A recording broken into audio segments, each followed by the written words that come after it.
How's everybody doing? My name is Joe. I'm just making this video basically to give an account and explain to you guys what exactly I experienced. That's pretty much it. So on March 22nd, 2017, I went to sleep late that night, and when I went to sleep, um, I ended up my soul, my spirit ended up basically in this room with this dark room. There was two individuals in a room. I don't believe that they were people. It just seemed like they were kind of talking about something like about God, but they weren't talking about him. I couldn't really remember what they were talking about, and one of them had pulled out a joint, basically, like he was like about to smoke a joint. I remember knocking out the joint out of his hand, but for me to do that, I had to get up from the position I was laid in, because I was laid vertically on like my couch, but in the same place, in this place where I was also laid the same exact way. And as I knocked it out of his hand, I fell over. When I fell over, I literally ended up in this place. And this place was just a place of outer darkness. It was complete darkness. It was nothing but darkness. I couldn't see anything in front of me. I couldn't see my hands in front of me. I couldn't see or even feel like as if I had any kind of knowledge of where I was or the place I was in. And I was like even trying to pull my hands in front of me, and I couldn't see my hands in front of me. And as I'm trying to figure out what's going on, because even in this world, like when you're trying to look through something, you give it a moment expecting for like your vision to adjust and for you to see more clearly, like if it's in the dark or whatever. And so I'm waiting to see for it to adjust and to see more clearly, and it remained complete darkness. And I'm talking about thick darkness. And like maybe within a minute or so of being there, like a small light began to dim a little bit behind me, as if it was something. I don't know if the light was from me or if it was a small light behind me that was allowed me to see where it began to open up, allow me to see where I was and what I was seeing. And the thing that I was seeing was the most horrifying, terrifying thing that anybody could ever account for in this world. And what I mean by that is, what I had seen was literally a sea of people, and the people were just in silhouettes. So it seemed as if though this was a place where those who had just died are now coming up from, and you're now seeing the sea of people who are all coming up and who have either passed or they died, or they're here for the most part. These are people that are here, and there's no physical descriptions of them. They're just literally silhouettes. Like it's almost like I can only see their shadow image of them, and they're in front of me and they're around me. And you're talking about trillions of people, as far as my eyes can see. If you ever attended a concert or any public gathering, or even looked at through TV and you've seen large amounts of people all in one place, or in a place where as you look ahead you see like a large crowd, you can still pretty much see past people. You can see a landscape still. This place was so many people that the landscape was people. As far as my eyes can see, there were people. As far to my left and to my right, as far as I can see, I'm seeing people. And everybody there's no interaction amongst us. Nobody's interacting with anybody. Immediately the fear that was there, it was like it was controlling the environment. It was like at that moment I had nothing but questions. I was trying to figure out where I was, why am I here? Wow. First of all, why the appearance and the setting was so scary in itself that I'm trying to figure out, what is this? What's going on? Am I in a dream? Like, what's going on? What's happening? And as soon as I begin to try to figure out what's going on, and right now I'm at from this moment on, I'm at a very, very, very high level of fear, and it remained that way the entire time. And it wasn't because nothing actually about the experience made it scary. Fear was literally just a part of my being. I could not be nothing but absolutely scared. And I'm talking about scared or fear, like to the point where when somebody just scares you, you get immediately scared. You may burst out, you may yell or something because you're scared, and then it begins to come down. But I'm talking about fear that stays at that level, as if somebody had you just got caught at the highest point of how scared you were, or what fear you had, and that's all that you have the entire time. It doesn't come down. So you're like, feel like as if you basically shouldn't be able to breathe or be normal, even handle yourself to assess anything, or to use your cognitive skills or anything like that, because you're literally in this much fear. You're still able to just be in this much fear and not know what's going on.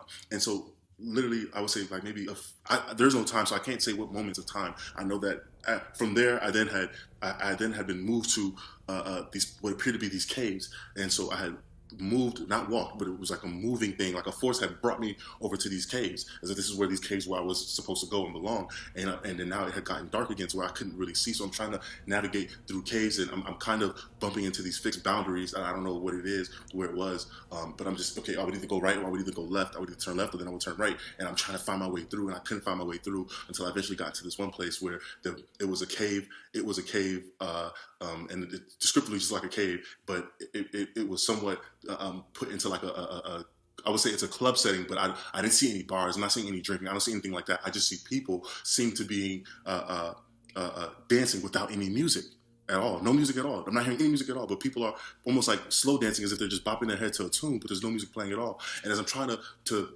really look upon what's going on and who are these people that I'm looking at, like what's going on? Because I'm still at the same height of fear. So I'm still trying to figure out how can anybody be literally enjoying their dance or whatever they're doing in this kind of environment, like in this environment.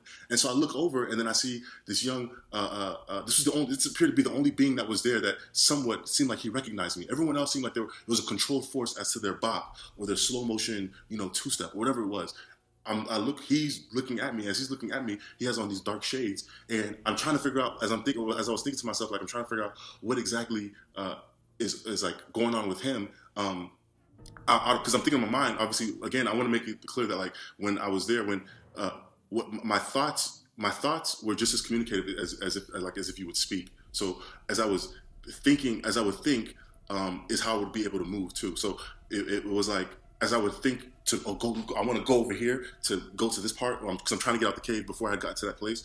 I want to make a left here. I want to go here. As I would think it, boom, I would automatically just go to that place, that particular place. And it wasn't a walk. It was like a force. It was simultaneous. As I thought, then boom, it would happen. And so now back at this cave and I'm looking at this dude and he's like two-stepping back and forth. That's when I started to realize that he wasn't enjoying himself, that he was actually in torment, but it seemed like to be like his torment was something that he was going through within himself, but I could not see. So even his gaze upon me was of a cry of help, but there's no communication. You understand what I'm saying? So he's not saying, help me, help me, help me, help me, or he's not able to even show me that he's suffering. It's almost like I knew it because of even the look that he was looking upon me with. That even as I'm looking, but we can't. The slightest bit of interaction is not happening. We can't interact at all whatsoever. And so I'm like, oh my God. I'm like, I guess I'm even more scared now. And I'm like, what am I doing in this place? And it was at that moment that I had thought, and it came to me that I was like, am I dead? Am I in hell? And I couldn't. That's all that was boggling over my mind. Like, oh my God, I think I died. What happened? How did I get here? What am I doing here? Was the next question. It was like, what am I doing here? How did I get here? Did I die? What's going on? What's going on? Is literally the only thought of what I have about this present time. And even as I was even thinking that, I'm like, what's going on? I remember at that time, I didn't even think of like, the Lord or, my personal faith and my belief in Jesus Christ. I was, at this point, I was still pretty much being tormented by my own fear of where I was. And if this is where I belong. And then the next thought was like, but I thought that I'm a Christian. Like, what am I doing here? I'm a Christian. I didn't understand. Why would I be here if I'm a Christian? What am I doing here if I'm a Christian? What is this my judgment? Is this where I'm supposed to be? It's more than confusion, because when you say confusion, when I speak of it, it almost in our realm, it makes it seem like as if you're able to think this way and have these kind of thoughts without necessarily feeling the effects of everything else. But the other feelings and everything else, the fear and everything else never left. So I still have that. So it's almost like as if everything, it's almost like, when people say that their life flashed before their eyes, or that things had happened so badly that in that moment, as something bad was about to happen, time has slowed down for them, even though something bad was happening at the same time. Somewhat similar to that, but to 100 degrees more.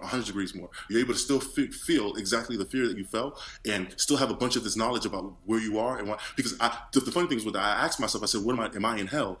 Even though even in my own knowledge, I knew I was in hell. But I don't know why I'm even still asking myself, why am I in hell? Why am I here? But I knew I was in hell. I had the knowledge that I was in hell. I had the knowledge that everyone here is in hell. Everybody here is in hell. And so I'm like, what's going on? So all this is still happening simultaneously, and I'm still scared. The amount of fear there is like, how am I able to feel this feeling this intense? If even thinking that if this was a dream, how am I able to feel it this intense? And I've never felt my senses to be heightened at this level in a dream. So that's why the thoughts of being dead was the only thing that I could think of. How did I die? Did I die? And what am I doing here? So anyway, I'm looking upon him, and this guy is literally in torment. I was already frantically in fear and at a high level. But when I seen that upon him, and it was dawning on me that I was that I already knew it, but it was dawning on me that I was in hell. It caused me to, even be more frantic. So I immediately, I'm looking for an exit, where's the next place I can get out of? I think, to go over here. I go towards the end of the room because I almost don't even want any of them to really even see me here. I don't even feel like I belong here. I'm trying to get out. And so in my attempt to try to get out, I go towards the other corner of the room. As I'm going to the other corner side of the cave, as I go to the other side of the cave, I can't see anything. So I'm still trying to figure out what way am I going or not going. And then even out of a form of desperation, I try to like basically escape to see if there's a way I can go up. If I can go upward, like is there a way I can go get up out to go up? Is there even an up? And I don't even remember being able to look up because remember you don't as you think it, so is it happening? So even as I'm saying, can I want to go up or can I go up? Simultaneously, I'm already trying to go up, and I realized that I was at the ceiling of this place, but it was a fixed boundary, and I couldn't feel what the boundary was. All I knew was that from the point of the ceiling of feeling this fixed boundary, I felt immense heat. The amount of heat that I felt on top of me, the immense heat that I felt on top of me was so scary. I'm trying to explain it to you guys, and you have to understand that, like, for me to even do this, if people know me, for me to even do this is more than, if you know my character, is more than enough to at least let people know that like this is serious for me to get to this level, to explain it, to talk about it at this level, because I'm somebody that I'm not really that open to just letting everybody into my life and and be open with my life, whether it's on social media or whatever it is, anything in this life. I'm not just open like that. I'm more of a secretive person, and so as I'm hitting the ceiling and I'm feeling this immense heat. Right then and there, I was like, oh my God, I'm in hell. I couldn't even believe that I'm in hell and that now I can actually feel the heat that is above me. The heat was so intense, even from what was above me, that I'm not seeing any physical flames, but this heat felt like as if even now, if I press my way forward, that it was enough for me to say, I don't even want to go up because I knew that this fire would consume me because the heat felt like real life. It felt like I was like real life heat. It still felt like the heat that you would feel here. As if you put your hand over a stove, you would feel the heat. Like you would literally feel the heat. You would feel the intense heat. And it was even hotter than what you would consider to be a stove. So even as I'm going up, it's like, and I'm coming back down like, oh my God, where's all that heat coming from? Why is there this much heat on top of me? And so I'm just frantically trying to figure out where I was, what's going on. And I remember trying to say, at that point, I was like, when it had said that I'm in hell, the only thing I could think of was to be calling out Jesus' name. I'm calling out Jesus' name. And nothing is happening. I'm saying, Jesus, Jesus, Jesus, what's going on? Jesus, Jesus. And as I'm saying, Jesus, Jesus, Jesus, nothing is happening. And then I heard an audible voice explaining to me that this is how it is down here. And that it's not what you think, that it's actually Mary down here, and that these people were there enjoying themselves, the people that I had seen that were in the club. And again, I didn't really know who this audible voice was, but I understood what he was saying. I understood what was trying to be told to me, because again, there was no physical thing in front of me. I wasn't seeing a spiritual being. It was he was able to communicate with me through my thought in my own head, to talk to me somewhat in the same way that we have voices here in our own heads now, here as we're on earth. And so he's telling me that this is Mary down here, that I should have no fear to want to come down here, and that I could do as I want, I could live as I want, and I could be here, and I would be Mary. It would be Mary. It wouldn't be an issue. There wouldn't be a problem. And even as he's saying this, so when he got towards the point where he's basically trying to convince me in my mind and my spirit, and I'm thinking like, yo, I'm like, nah, this isn't true. What are you talking about? I'm thinking like this. I'm horrified. I'm horrified. No way. No way am I coming here. No way will I be here. Like, without a doubt, there's no way. There's no way for anybody that I would come here. I would be here. I would even want to be here. I would even consider it. And so I'm thinking, and this is after me saying Jesus. I'm like, what's going on? And then I remember when I was saying that, I just went back to reverting to saying, Jesus, like, give me a Jesus, like, what's going on? Why is, I'm saying your name, like, Jesus, what's going on? And as I'm saying his name, that audible voice then got louder, and now the audible voice now was yelling at me, and what appeared in front of me seemed to be like an eye. It was an eye. It was a large eye. It was a large eye, and I remember the eye was not any eye we've ever seen on this earth. It was an eye that even appeared to have different arrays of colors in the pupil. It was a different kind of eye, and I knew that then this eye was what the voice was that I was hearing, because as he now was yelling, he said to me, you dare use that name down here? You dare use that name as I've already been showing you everything down here? You dare use that name? But this was like, it's hard to explain it. It sounds like I'm saying it as if he said it that proper. Like, so to think, you have to understand that even as proper as saying that you dare use that name, that the voice that he used in saying it was a roaring, yelling, a very intimidating like voice. It was like you dare use that name. And it was so something similar like that, but heightened. I'm not doing a good job of saying it the same exact way, but he was basically infuriated that I even was saying Jesus as I was down there, and from what I was saying, and he was like, you dare use that name, you dare use that, and he began cursing at me, like, so it was like cursing at me at the same time, like, you dare use that name, blah, blah. And so even now, by seeing the eye alone, I was so frantically scared already. And the only thing in my mind was, this is Lucifer. This is the devil. This is Lucifer here yelling at me in the form of an eye, though. Just the form of an eye. I'm like, but so it seemed like as if he wasn't, his presence is somewhat throughout all hell, but obviously he can manifest himself as he wishes, as he pleases. So I'm like, yo, what's going on? I'm like, Jesus, I'm even more scared. I'm saying Jesus, Jesus, even more now. Jesus, Jesus, Jesus, even more now. Like, oh my God, this is Lucifer. And it was in that moment that, boom, that's when I immediately then woke up. So I didn't have any, there was no light, there was no bright shining light that came and got me. Jesus did not appear to me. None of those things happened. All I experienced was exactly what I told you. And, I woke up in such fear. Even as I woke up, I felt like I can still feel the heat on the top of my head, the heat from the being above, whether that was a lake of fire on top of me, I don't know, but I can still feel the heat. So I woke up and I'm still pretty much like, like I still felt the same terror that I was under when I was there. Now, mind you, everybody may have scary dreams, and if you have a scary dream or something, you wake up and you're still your level of fear is still pretty much similar to what you feel when somebody scares you. It's high for that moment, a couple seconds, and it goes back down, right? So, but even for me, even now, my coming back into waking up, when the terror and the feeling of the heat, and then the terror that I had wasn't even going away. Meaning it wasn't at the same high level, but as it was going away, it was going away at a slower pace. You understand what I'm saying? Does that make sense? Like, it was a lot less slower, as how if somebody scared me, I would quickly come down and be like, okay, yeah, well, that was you, I'm not funny, whatever. This was entirely different. This was, I could almost still feel, even it's 2 days now, it's been 2 days, and I could almost still feel the terror of being there. And it's hard to describe that, because when you say terror, people here with our senses will only equate terror to maybe what we see, right? Maybe we see something that makes us terrified, or you're in a movie, something is going on that terror is a sense that is induced, and it can raise or be high, whatever. I was still feeling the terror of it being at a high level and not going away, and it was coming down slowly, and I was still frantic. I was scared. I was still feeling the heat. I immediately came. I ran over to my wife, and I had to wake up and tell, like, yo, I just had the worst nightmare or whatever. I had the worst nightmare. I'm still kind of disoriented, because I'm not really sure if I'm really out, because being there and understanding the concept of eternity that I couldn't get out. And that's another thing that I want to touch on.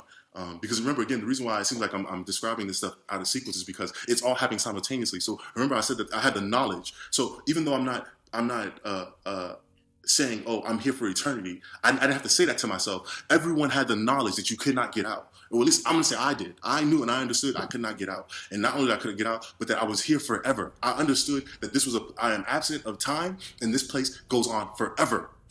And I understood that. And I think it was a part of the fear. It was a part of the terror, that all this stuff that I have knowledge of, instantly I'm completely all-knowing. I'm all-knowing. I know it all. I know it. Even though I'm even questioning all the things that I know to be true. The same way we know I'm breathing air because oxygen goes through our lungs. We learn common things here, the natural laws on this earth. We know it, we just know it because we know it, either because, even if it's not explained to you, you just know it to be that way. So it's the same exact way. I just knew that I was here forever. I was stuck here forever. I couldn't get out. And what was going on was being controlled. And that was the worst part about it. That was the worst part about the entire experience. That was the worst part. The worst part of the lack of hopelessness, and that nobody can interact with anybody else. Nobody. There's even comfort in going under and being in an oppressive state. There's comfort. A good example. I'm being real. Me being a black person. It's comfort. There's still comfort to feeling like, or knowing that, your struggle of what you go through to overcome, racial disparities or racial discrimination or biases, that I'm enduring it amongst a group. There's a certain level of comfort there in feeling, and in everybody's own heart. Or if you're in jail, even people in jail have a comfort that they're not the only ones in jail. Even if they're in solitude, they understand that there's other people here, and that this is something that others are enduring with them. You're not even given simple comforts like that. You don't even feel. It's not that you don't even care. It's not an element of that realm. You don't even feel a comfort. Comfort is absent. So there's no recognition of, look at how many people we're all going through it. Look at how many people are here. It's impossible. There can't be a party in hell, because even though when you're in hell, the only person that you believe that is going through something that you can feel and feel and go through is you. The only thing you can be, even if you're there with millions upon trillions of people, you feel as lonely as if you're the only one there. And that's hard to explain. You feel like you're the only one there. That's exactly what it was. Exactly. So absent comfort, absent no interaction. Everything that appears to be even slightly good is not there at all. So it's horrifying. And mind you, again, like I'm saying, it's not because I had the knowledge of all these things that I was horrified. Horror and terror was a part of the elements, the environment. It was a part of the environment. It was exactly, you could not even choose to be at a different level of fear if you even want, because you don't even have the cognitive abilities to decide to yourself that I'm not going to be scared, or what's really going on. Let me figure out before I just act frantic. There is no, the cognitive functions that we have here are completely absent, and that's what people need to understand. That there's no controlling of it. A lot of the things that the very small things that you take for granted, that you have autonomy over, that you have autonomy in mind, you have autonomy in movement, you have autonomy in what you think and how you think and what happens and what's going to happen. All that stuff is literally, it's good. I now realize it's a good characteristic. It's a good thing that you have autonomy. It's a good thing. So imagine absent anything that's good. Imagine no interaction. Family, you can't even consider family. Your family, you're not even considering your family. At this, as far as you're concerned, you even understand the aspect of that. Even your familial ties that you consider to be family is somewhat minute. It doesn't really exist. Blood relations are just physical, but the spirit is enduring on its own. You won't even consider yourself to have brothers and sisters and those of loved ones. The only kindred you have is maybe those you have. I don't even know how anyone can even have the ability. For me, I didn't have an experience where I was able to have the ability to even think of loved ones. All I could endure and deal with was what was presently controlling me in that environment. And nothing else mattered. Nothing else mattered. Nothing else mattered. And so that's why I'm sharing this, because I feel like people need to hear this stuff. And I feel like I've been the person that I've seen tons of these near-death experiences, or at least people with near-death experiences, or have testimonies on the website or on YouTube talking about how they experience hell. And again, it's when somebody is explaining it to you, I already understand that, unless this is meant for you to hear it. If somebody's explaining it to you, it does not do it justice to what it really is and how it really feels. It doesn't. So the greatest impact, unless there's really grace and God has grace and mercy over your life, for you to be able to really understand what somebody is saying, or for at least for what I'm saying and how I'm explaining it, because physically you're not able to even really touch that deep. So it would have to be a miracle for God to touch somebody's heart to come to an understanding of what it is I'm explaining. And so that's why I understand that. And so that's why I'm not doing this for people to believe me. I'm doing this because I am in fear of my own record. I'm in fear of going and ended up in that place. I'm in fear of answering up to my life and what I'm doing in my life, in every single aspect of it, every part of it, every single aspect of it. I'm in fear. I'm in fear of my own thoughts. I'm in fear. I'm in fear, let alone because if it causes me to end up in that place, I'm in fear. And even if I'm not supposed to be in fear, I still feel some of the terror and some of the things. It's only been 2 days, so I'm still pretty much dealing with the feelings of all of it, and the memory of it. You know what I'm saying? So I just wanted to share this, man, for somebody who maybe wanted to stumbled across this video and they're undecided and they're not sure. They don't really know, what's going on, or whether you believe in Christ or you don't, hell is real. Hell is real. Whether you're an intellect or whether you're someone who has never attended school in your life, hell is real, and hell is not something that is based on belief. This is not belief. This is not your belief. This isn't what you believe. This isn't everybody has respective rights in what they believe in. This is what is true. This is what is really going to happen. What is really going to go on? What is really happening? What is true? What is true? This has nothing to do with belief. I don't care what your belief is. I don't care what your background is. Nobody is going to sway me or convince me about my experience to denote it to be any less real than it is than you even trying to explain to me what you're talking about. I don't even consider half of what I see here to be real. At all. It's all a facade. It's all a mirage. We're all just passing through. And literally, and the majority of us are being deceived. And the devil is deceiving us. And it's all deceptive to make us think that we actually have these abilities and our autonomy can't be taken away. And this stuff can't be taken, that this life is really forever. Listen to me. There's no such thing as YOLO or living for the moment. You're going to have all the time in the world to live for the moment. In terror. For the rest. For eternity. In terror, in fear, you'll be living for the moment. And that's because that moment is all you have. And nothing else will matter. Not one single thing you do here as a form of enjoyment will be even remembered for you to even say that at least you live the life that you live. The only thing that you will have to stake claim to this life is why did I even have a life to end up here in the first place? I would have rather not even had a life. I would have rather not even had any pleasurable thing, because at least there's still hope that I'm going to get through it. There's still hope that there's something better at the end of the road. There's still hope that things can change. The stuff we talk about all the time. What's the whole premise on wanting to live for the moment is that you only live once. Now imagine what if I told you only die once too? And then that's it. And then fate is decided. And if you can't understand eternity now, you will understand it then. And it's not up for discussion. It's not for debate. I'm not looking for political talk. I'm not looking for schools of thought. I'm not looking for religious faiths and beliefs in the afterlife. I'm not looking for literature. I'm not looking for any of those things. The word of God is the word of God. The word of God is the word of God. And that's all. And in that place, all you will know and understand is to be true. There's no debate. People are not debating down there. Nobody's debating. Nobody's trying to figure it out. Nobody's trying to debate amongst each other. Even if you don't believe in him or you're not sure why you chose him, you still don't want to be there. Do you hear what I'm saying? You still don't even want to be there.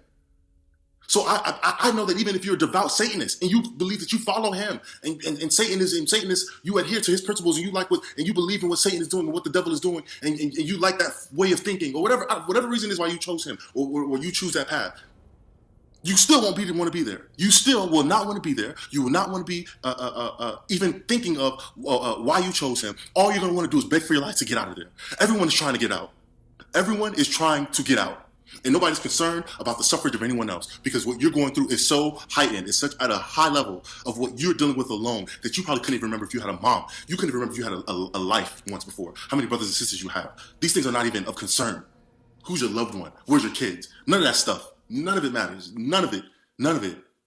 So I just wanted to, put that out there and let everybody hear this because if you can't see that from my look, my expression, how it's coming from my heart, and I'm not telling the truth, I have no reason to lie. I have no reason to do this. Nobody has any reason to just come out and say things just to say things. Neither does everybody can give an account for what they want to give an account for. But I know what was real. So at least for me, I want to make sure my record is clean so that you can't say that I didn't say it. So that nobody can so that it's known, that everybody knows that Joe said it, that I said it.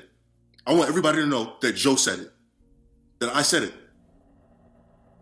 That's how important it is to me not to be there. Yes, I said it. And I'm telling everybody, say what you want to say about me. I don't care. I said it. I said it, and I told you. So my hands are washed because I told you. I told you because I'm now going to be accountable for how I'm going to live my life from this day forth. So, and that's that's the most honest I can be with people. If I love you, then that's the most honest thing that I can do, and I can tell you, you can write it off. More than half of people maybe can write it off and live your life here. You can continue to live your life here, but like I said, it's everybody going to have their day, and that's not going to stop. That's the one thing that nobody can overrule or overrun. So as long as you have your day. You're going to have your date. When they say the day you were born, now here comes the experience of the day that you die. You can't say that you didn't hear it. At least not for me. You can't say it. Because this also will at least be my eternal proof of record. Of me letting people know that this was real. That hell is real. Hell is real. There's no such thing as coming close as Christians. If you even debate in your mind, if you got to even review your record to figure out whether or not you're going, you're already probably on the wrong side. Because I'm telling you right now, the decision is unanimous. We're not looking for a majority vote. There's no board in heaven. There's not a majority vote as to who's going and whether you're going or not. There's no politicking. It's unanimous. Either the Lord knows you or he doesn't. Either you have a relationship with him or you don't. And what I mean by relationship, I'm not talking about past relationship. Now. Right now. You could even know God. You could have prayed to him and he answered your prayers. And that was your proof as to why you attained to this faith that you believe that you believe in God. Or you told other people about Jesus because of little experiences you had, whether you prayed or you were healed before, or you've always had a feeling, maybe you've even had his presence with you before, or you're even more of an active believer. You've had an ongoing relationship with him throughout your entire life. Maybe you grew up in a church, whatever it is. If you do not have the Spirit of the Lord in you, free from indwelling sin, you hear what I said, free from indwelling sin. At the moment that he comes, or the moment that you die, you'll find yourself in hell. And you'll be thinking to yourself that I'm a Christian. You wouldn't even understand. You wouldn't even understand what you're doing there.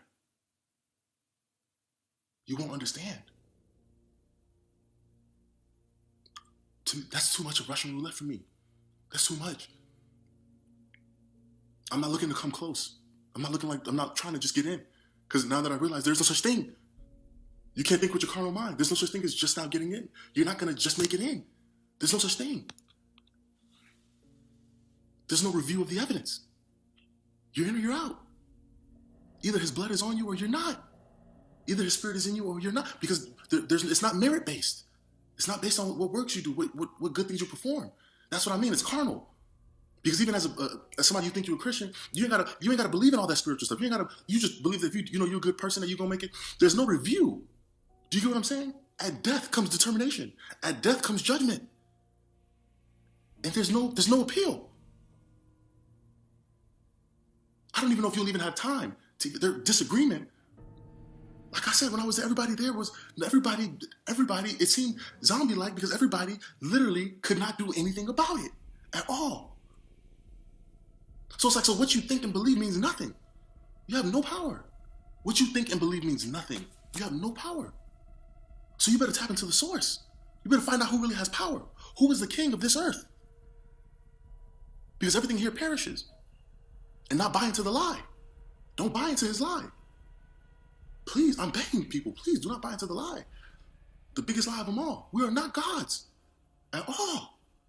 At all. We are not gods. That's what I mean. Even the little bit of ability that we have here, man, we're fooled. He's gotten us to believe that we really think we're gods. We really think that the way we think matters. We really think that the way what we say and how we feel and how we see things matters. You have no say-so. At all. At all. And you have no power. So you better find the source. That's my best advice. Get to the source. All that matters in life is getting to the source. I used to be one too, like, the aspirations. Everybody wants to, at least when you're here, you think to yourself, I mean, what's wrong with wanting to either live a decent life or live a better life? And the means that you use to get there, whether it be good or bad, everybody is up to their own, their own judgment. Leave everybody up to their own judgment. Pursue what you want to pursue. I don't even really know what the point of pursuit is at this moment. At all. Unless it's for his purpose. Unless it's for me to have an understanding of where I'm going. Because this pass through is so temporary, the timing is so short. And matter of fact, it's not even about the timing. The fact that I know that every man is going to die. And the chance and the risk that I can end up there, if anybody goes in, anybody that is there would wish that they had a second chance. Because it probably would be radical. They wouldn't even live this life, even caring about what they eat, or how much hours they're getting of sleeping, or whether or not their kids are rebellious, or whether or not their mom loves them, or whether or not their dad loves them, or whether or not all the frivolous things that we care about. I don't even know if that, I don't feel like I want to care about any of those things. Even though I still have love for those things and the people in my family. There's no way that I will allow those things anymore to have any priority to my eternal destination. That's the key. You want to talk about winning? We're not talking about winning. Winning is making it eternally to your destination. That's how you win. Find your eternal destination.